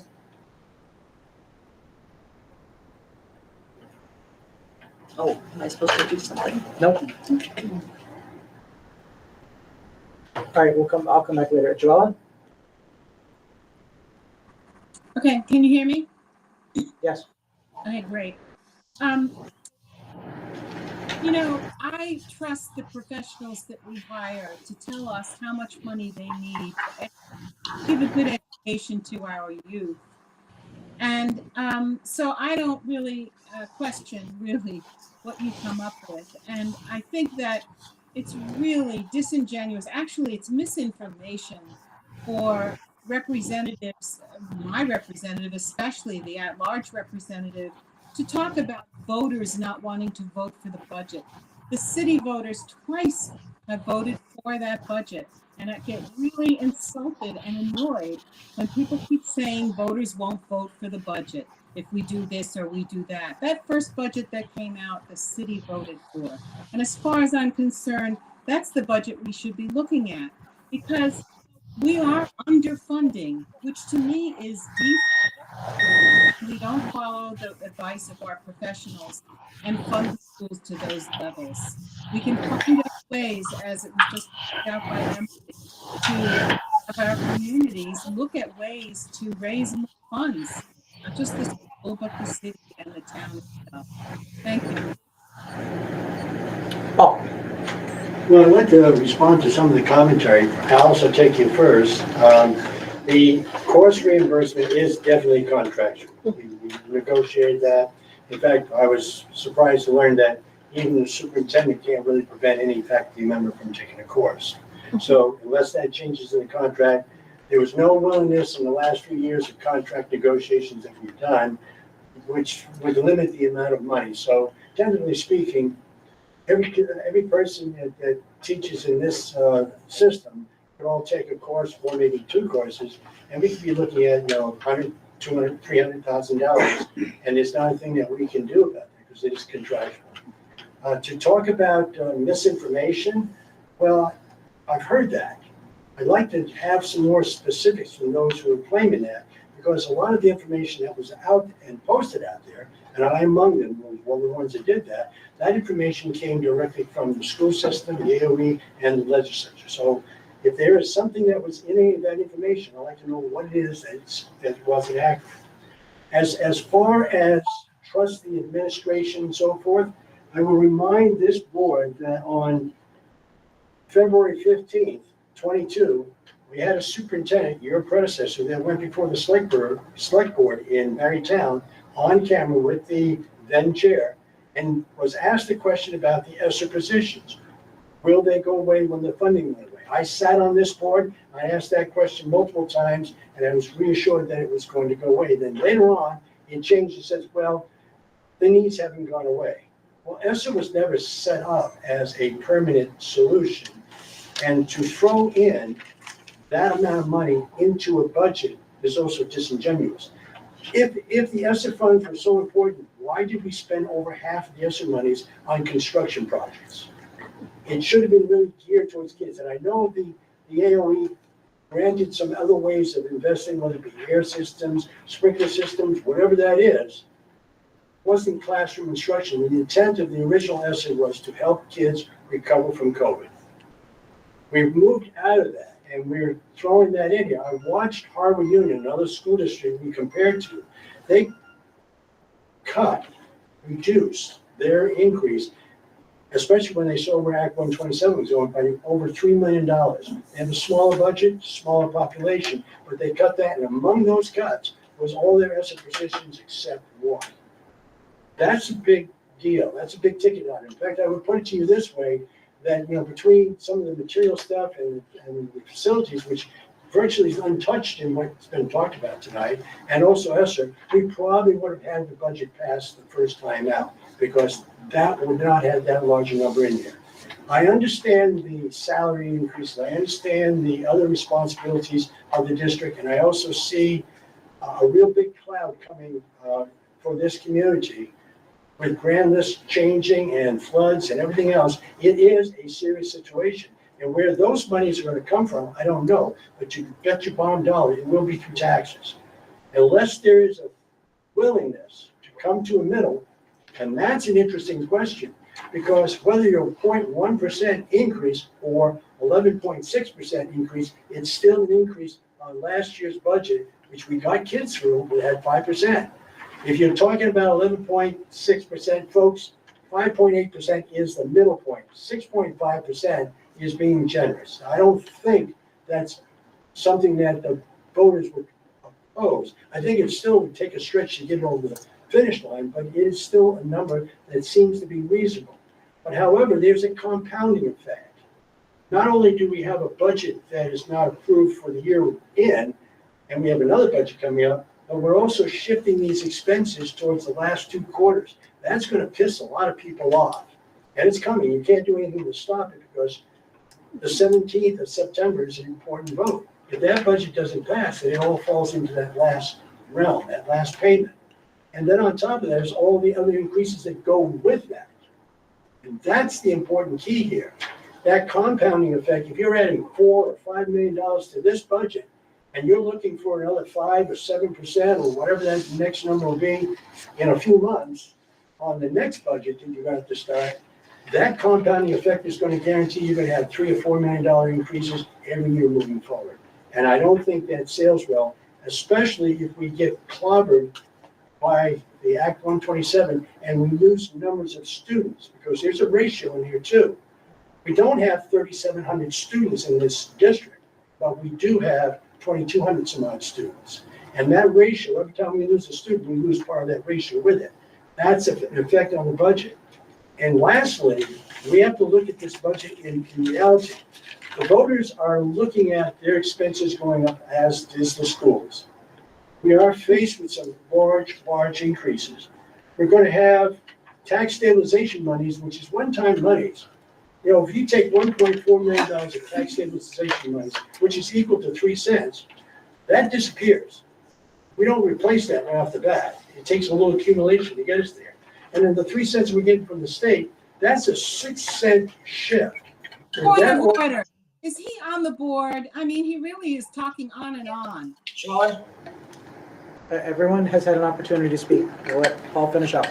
I was at my last point. Thank you, Joellen. If we're at a point where we're at a 6-cent change because of these things in existence right now, we're the benefactor. The other communities around us who have eliminated ESSER and everything else, they're seeing their spike taxes go way up.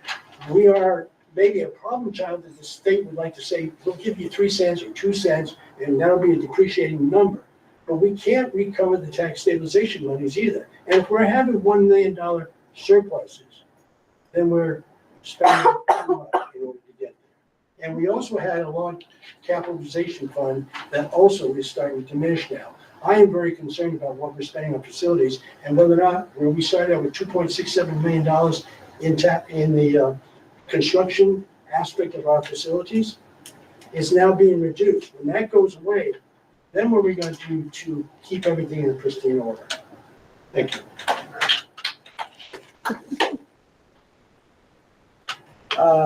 Maggie? Megan? Sorry. Hi, yes. I just want to echo that. I guess I'm concerned about the rules about the time limit. I thought that when public members were speaking, they only had 2 minutes and then there would be like a gentle cutoff to wrap up what they were saying. And it just seems to be like sometimes people are being cut off and sometimes people aren't. And I just think that we really need to revisit that. No one has been cut off. Everyone has had an opportunity to speak. So if you have something to say about the budget, please do so. Okay, well, that's not what happened last meeting. So, about the budget, I just can't, I live in Berrytown. I have a child at Spalding. I have a child at Berrytown, Middle School. I really can't support going much lower with, our budget because I'm really concerned about what opportunities might be cut, to our students. I'm also worried about staff retention and just adding more and more responsibilities onto people's plates. Um, I don't feel that we're out of COVID. We may be out of the emergency pandemic piece, but our students definitely are needing more support emotionally and academically, and I think that that's important to have adults to address that. And I really want us to revisit looking at having an outside person come in and looking at um, restructuring our Berrytown, Spalding, and Berry City schools in the C program. Because I do agree that if the tech center does leave, that maybe the C program could be moved there. I also want to see our elementary schools combined and our middle school students combined because I think that there's a lot of positives that can come out of that. That might be able to um, save us money, but also be really beneficial to students. Like the middle school band at Berry City is very small. The band at Berrytown is a little bit bigger. I just think, when you want to play in a band, you want to be in a big band with lots of members. And I think like that's important stuff for our kids. So it's not just a dollar amount, it's also, the same playing level for all of our students. And I think that that's a really important thing to start looking at. Thank you. Darby?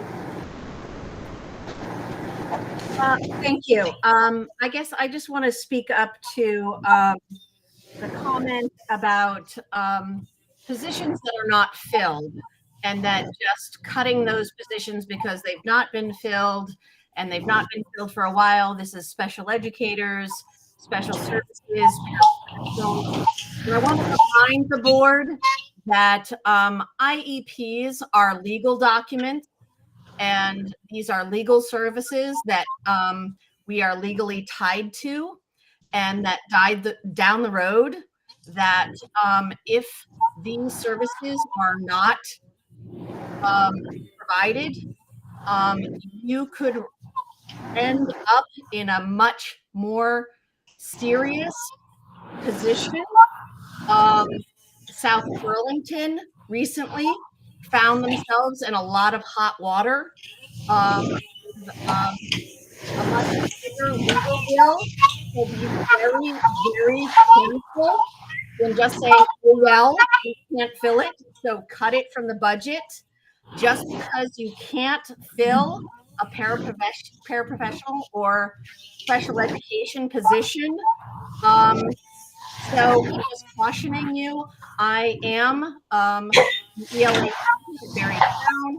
I am right now preparing for students coming into my classroom. I'm reviewing EFT and IEPs and looking at students who are needing services in my classroom, and that there's no paraprofessional, and we are still have empty special education positions that are not filled.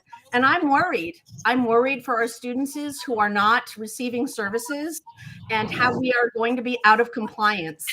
And I think that you as our board, just sitting here nonchalantly saying, oh, well, we can't fill it. Let's just cut those positions and save money. You're going to get yourself in some hot water. So please think twice before you it's about as a dollar amount. Because you're going to cost yourself some time later on in some legal fees, as well as our students. So think about that really carefully before you just cut those. Thank you very much. Chris? Thank you. One thing is, I don't know if you guys know, when folks are talking, there's a ton of feedback coming from your mic. So like it's hard for, I think, the public to speak because there's a lot of like weird feedback happening, just so you know. One question I have is with the consideration of the travel and conference cutting, is that for teaching staff or admin, or what kind of, where are those, who's going to be impacted by those cuts? Me? Everyone. Administrators. We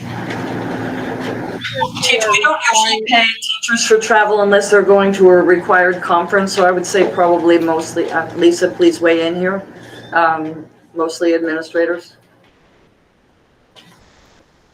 Yeah, I think it's overall, we have tried to limit workshops and conferences just due to the fact that, oftentimes teachers are out of the building if they do go to a workshop or conference. But it is a good opportunity for people to be able to network. Right. And so as many people hopefully know, teachers have to take so much professional development in order to renew their licenses. So they do need to have opportunities to continue their professional development to keep their licenses going. And that is part of their contract. So, someone else suggested, well, if someone's taking courses toward an extraneous, like, master's degree or something like that, we want a highly educated staff, and we want people who want to continue their learning to have the best practice and to know about recent developments in education. So I think that's really short-sighted to think about. Cutting travel is one thing, but to limit people's opportunity to go out and learn new things about their craft, I think that's really a big mistake. I also think that by the time we're at vote number 4, it seems strange that individual board members are coming up with their own ideas and saying, I will share a document with you of line by line by line. We're at vote number 4. The administration and the professional educators are saying what can be recommended to not impact the students in the greatest manner. And I think it's time for that to be respected and for that to be understood that that's the best plan at this point, rather than individually people saying, what about this and what about this and what about this? We're at vote number 4. The time for that is really over. Thank you. Do we have any other community members that haven't spoken yet? Go ahead and state your name, please. Yes, I'm here as a concerned Berrytown taxpayer. Can you state your name? Dean Preston. And I've been listening to people talking around here, and I've been also hearing we got to accept the fact that the cost of living is going up. I get that. I'm in the trade. I know what the prices increases are, but I'm still able to work. There's a lot of senior citizens out there that are on fixed income. They can't control the cost of stuff going up. And not only are you driving their taxes up to the point where they cannot afford to stay in their houses, but you're also driving the taxes up to the working class. This last vote, when I left the gym over there, that I had 2 or 3 people that walked out with me. They had children in Berrytown School. They said if that vote passed, him and his wife have already discussed selling their place in Berrytown and moving because they cannot afford to live here. People aren't coming to this area because we're taxing them out of here, not encouraging them to come in with a family and put their kids in our school system. And that it's too bad that everybody is so concerned about their salaries and their benefits. If we're so concerned about the students, I thought the students are already settled, the teachers' salaries are already settled, they're all under contract. So if that's the case, then where is the rest of this money in this increase in the budget going to? Can people on this board show the public where this extra money is allotted to, or is that kept under wraps? So that New Hampshire, they're talking about changing their area code because they got so much influx leaving Vermont, going into New Hampshire to live. Why are they leaving Vermont? Because we can't keep them here. We educate students here. They go to college. Do they come back to working? Hell no. They can't make a living. So that there's something wrong with this educational system in the state of Vermont. And I don't think they're going to correct it in Montpelier because all they want to do is give free stuff away. The working class that is creating all of these funds, grants, as people like to refer to them as, comes from a working payer tax dollars. They're going to dry up when the working class dries up. So I don't know where this free money will be coming from in the future. That somewhere the spending and the salaries have got a cap. That the people just cannot stay here. And if the working class leaves and they take their families with them, you're not going to have any students that go into a public school. The only ones that are left will be the private schools. Thank you.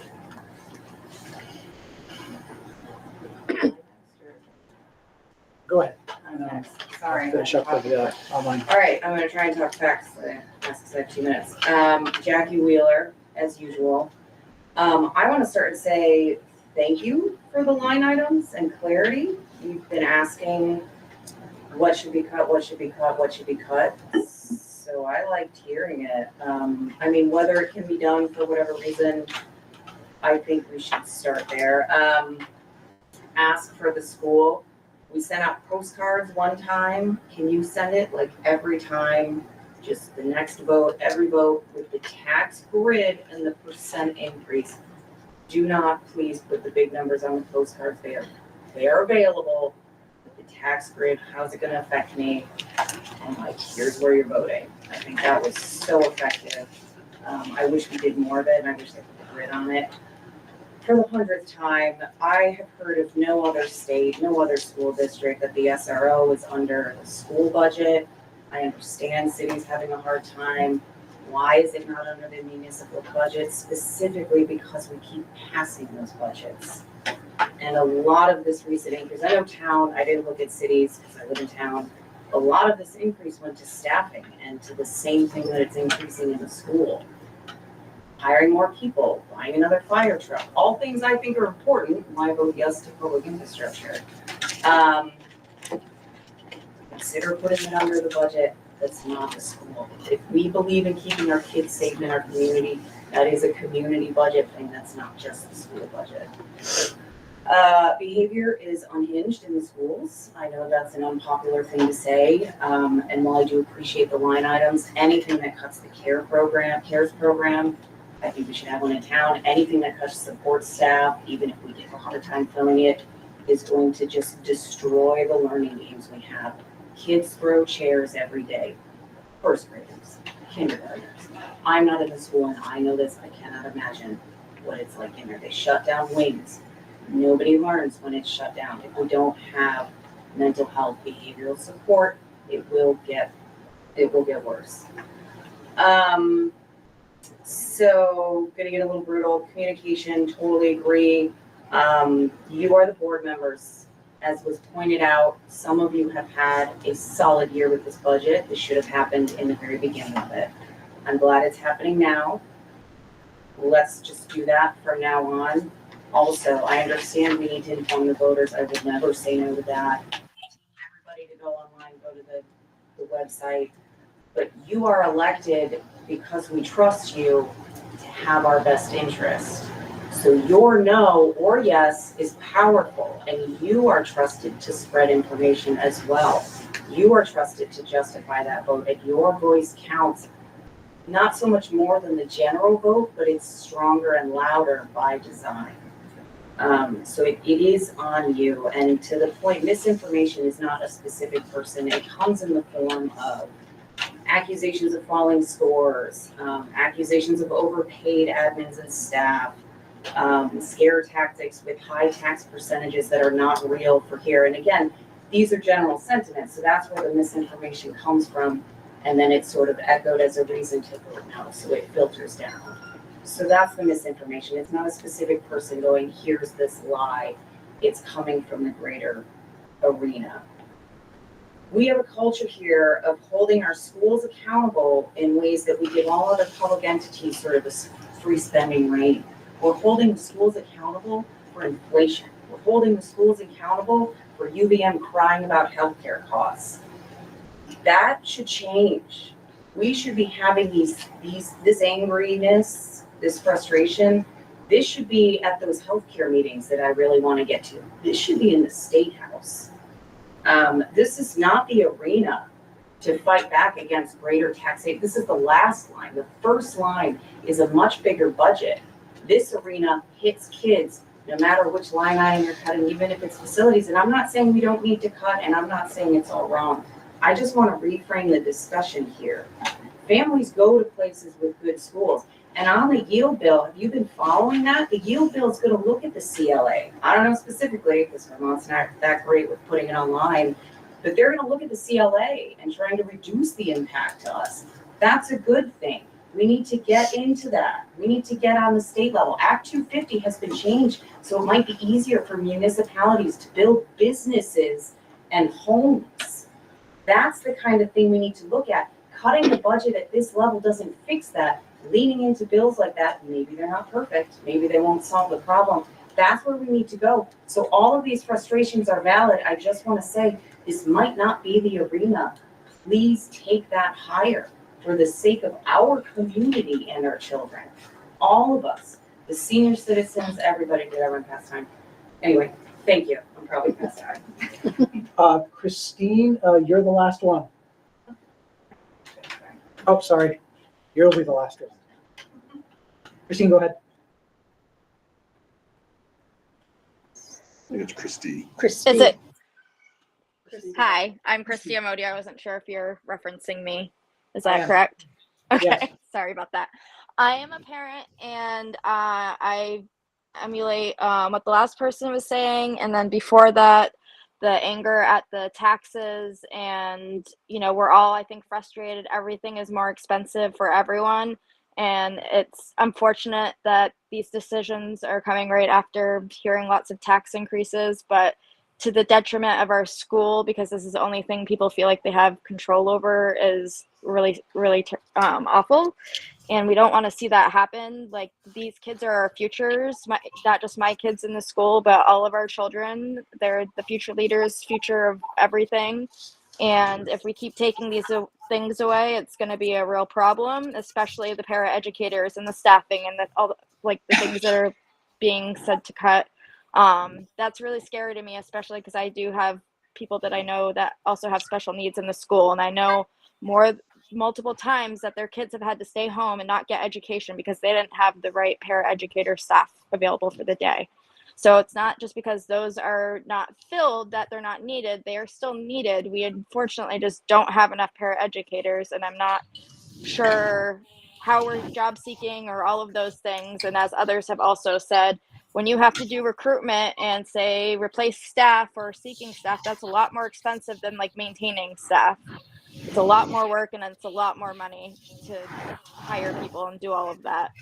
So that's what I want to incur. I'm just really afraid, especially for the most vulnerable, when we're just seeing the dollar signs. Thank you. Should I come up, or is this okay? You should probably come up. Actually.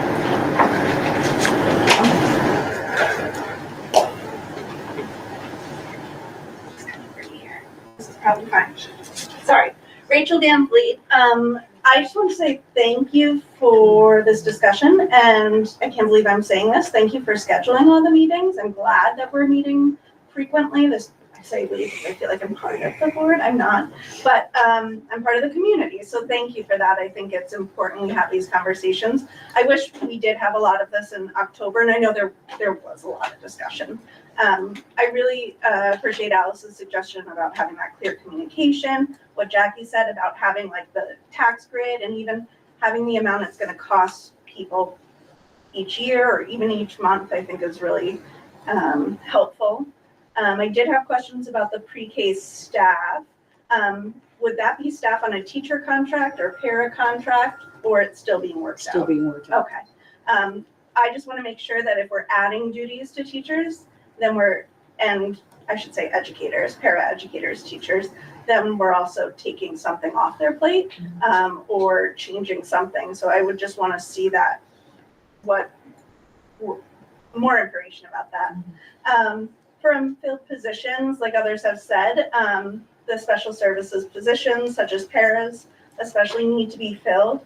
I know this, I'm a special educator. I know this year I had a para educator join in the spring, and she was great. And, you know, I didn't think we were going to hire anyone for that position. These services are essential for students getting special ed services, but also for all students. When we're short staffed, it taxes the whole system and affects everyone. For curriculum reimbursement, I appreciate those who brought up the collective bargaining agreement and how that's part of it. And again, of course, that benefits the students in the long run. Affordability. There's no question this is a huge factor in this budget and in why people are voting no, and when people are voting, they're thinking about it. But I appreciate what Jackie said about these concerns. A lot of it is beyond what we're talking about right here. And so I think it's really important that we get involved, we the community, with reaching out to our representatives, to go into those healthcare meetings like Terry talked about last time, go having these conversations. There's the Commission on the Future of Public Education. That's another thing. So I think there's a lot that we're angry about and we're afraid of, but it's not everything about this budget. People aren't coming to our area sometimes because our schools are not funded, because there's articles in the Times-Argus. If you search up Berry schools, lots of Dave Delcourt articles, and some of it is about the dysfunction that has happened. So I hope that moving forward that the articles are a little different, and this is a united board, and that will attract more people to our community. Fully funded schools increase property values. People want to come into the community when our schools are good. People educators want to work in our schools and live here and send their kids to the schools. Misinformation, Jackie had mentioned that, and I think that just one example, I know there is some talk about phantom students and shell game of the district not being truthful about the real numbers, referring to the per pupil weighting, I believe. So I just think that it's important that we're informing the public, and things like that aren't helpful. And it's and there's lots of different things. The CARES program, I do think that is fiscally responsible. It is a lower cost option for our students. If we can't meet their needs, we send them out to those alternative programs. It is way more expensive. As for positions, I know that this is a big one for a lot of people. I know that the last superintendent said they would not be added in to the budget, that we didn't need it. He was wrong. Maybe he thought, and maybe we all thought, things would be fixed in 2 years and we'll be back to where we were, but we're not. And the reality is these positions are things like our school social worker at Berrytown, interventionist positions, therapist positions. I know some of those positions were cut. I think the mindfulness one you referred to, Terry, that was something that was cut. But the ones that are left are so essential for our students. And again, not just those students who are seeing those educators, seeing the counselor, seeing the interventionist, but for everyone. So again, I appreciate that this conversation is happening, that we're having many meetings, and thank you for so many community members for coming. Thanks. Danielle, I'm sorry, but we're just limiting it to one comment per person. And then I would like to thank everyone else for their comments. And we will move on to. Thank you, one more person. Oh, well, that I. She's hiding. Oh, okay. Sorry, I didn't see you. It's not, she doesn't want to talk again, I promise. So. Lindsay. Hi, Lindsay Wells, Berrytown. Been hearing a lot of great work you guys want to do. I think one thing is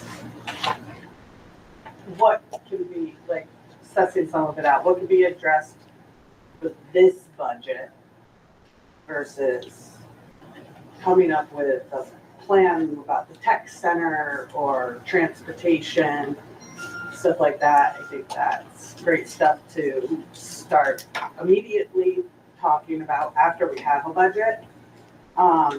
One thing I would like to see in a budget is, like, you're talking about bus riders, how much they cost, their preschool staff, So my daughter, she has a one-on-one, she has a rider.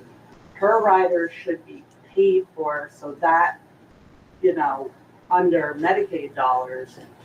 So that bus isn't like, as far as our tax dollars aren't paying for that bus's riders. How many riders are our tax dollars paying for?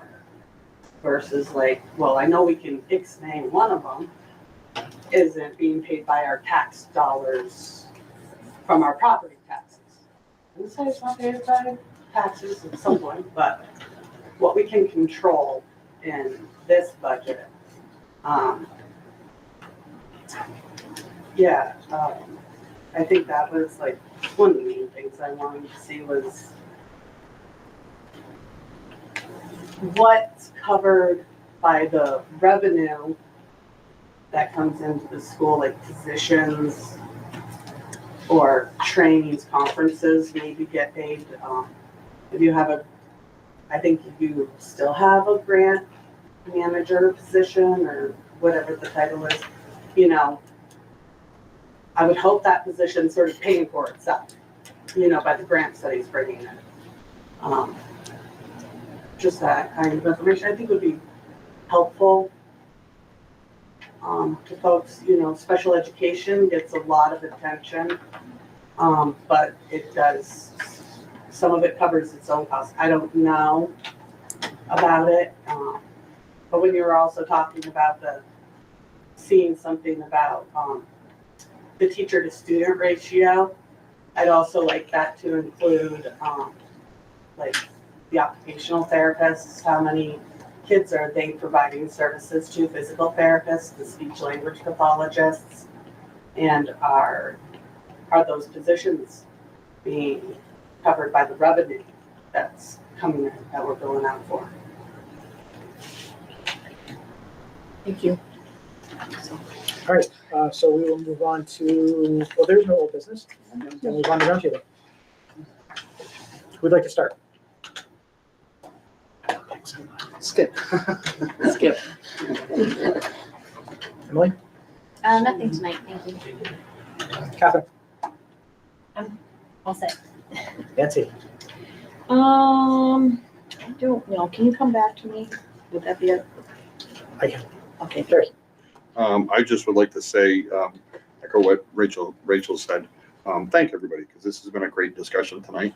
And I look forward to the next piece. This is good. Thank you. You're welcome. Alice? What he said. Yes, we done good. Yeah, I do want to say thank you to Giuliano for jumping in and being the chair tonight. Unfortunately, I came down with COVID, so I'm not allowed in the building or out in public for that matter. But I do want to say thank you, and I think, yeah, I'm very happy with the discussion tonight and learning about open meeting law.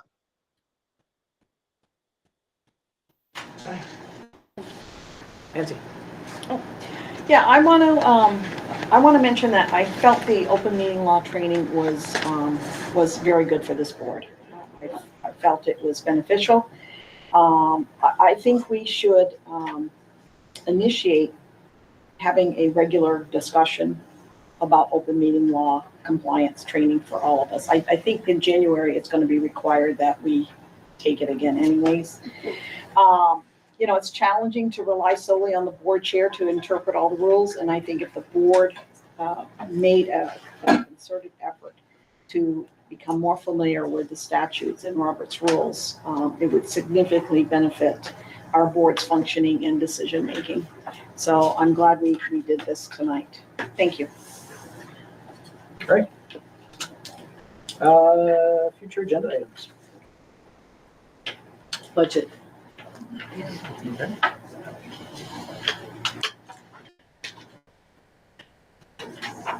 Our next meeting dates, August 14th, August 21st, and August 28th here at Spalding High School.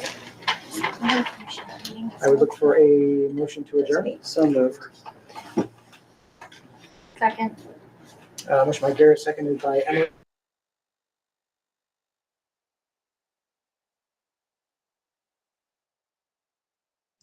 I take it the meeting's adjourned. Apparently so. Yes. Guys, have a great evening. Thank you for coming.